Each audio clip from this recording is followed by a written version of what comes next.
Just as I was lost in my own head, a man's voice interrupted my thoughts. "I'm done with moving all the boxes outside." "Oh, thank you." There wasn't much space in the storage room in the first place.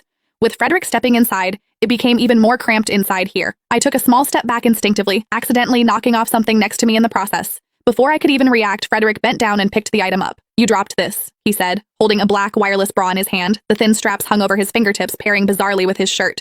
That night, wasn't I also wearing— Suddenly, my face flushed crimson red. He stared at me, and his gaze slowly intensified. Then he leaned in out of the blue. "You seem to be terrified of me. Why is that?" My breathing quickened as our eyes met.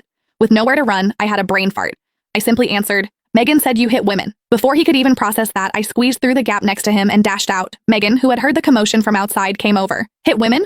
Which bastard has the guts to hit women?" Frederick's expression turned even darker. "Say another word, and I might very well hit you." Thanks to Frederick, our progress with moving the boxes accelerated. Work that should have dragged on until 7 p.m. or 8 p.m. was all done by 4 p.m. Not wanting to get in my way any longer, Megan pulled Frederick out of the store to leave. However, he stood firmly amidst the rows of lingerie on display. "Are you that petty, Ms. Sawyer? Aren't you going to treat us to a meal?" Upon hearing those words, I blushed. "I sure will. What would you both like to have?" Megan widened her eyes in shock. "Frederick, how could you be so shameless? How could you expect my friend to treat you to a meal? Are you not ashamed? Pick the place, you two. It'll be on me," Frederick said. "That's more like it." Finally satisfied, Megan linked arms with me and lowered her voice. "Fred is actually pretty loaded, and he hardly splurges. Have a good think about what you want to eat. Do not hold back." Coincidence or not, the place we decided on in the end was located right next to the bar where Frederick and I first met.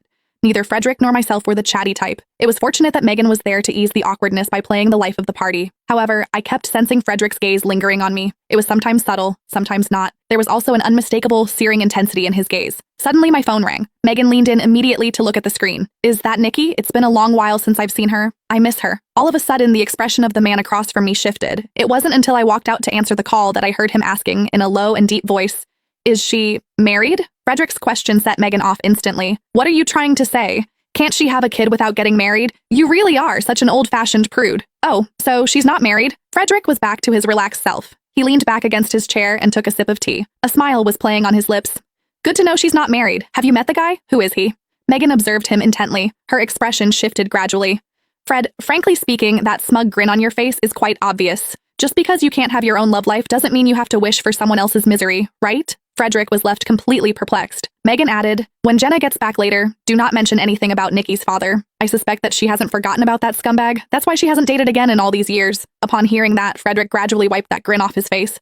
I waited until the Hahn siblings were done with their loud gossiping before returning to the table at just the right time. I had never shared details about Nicole's father and me with Megan. One of the reasons why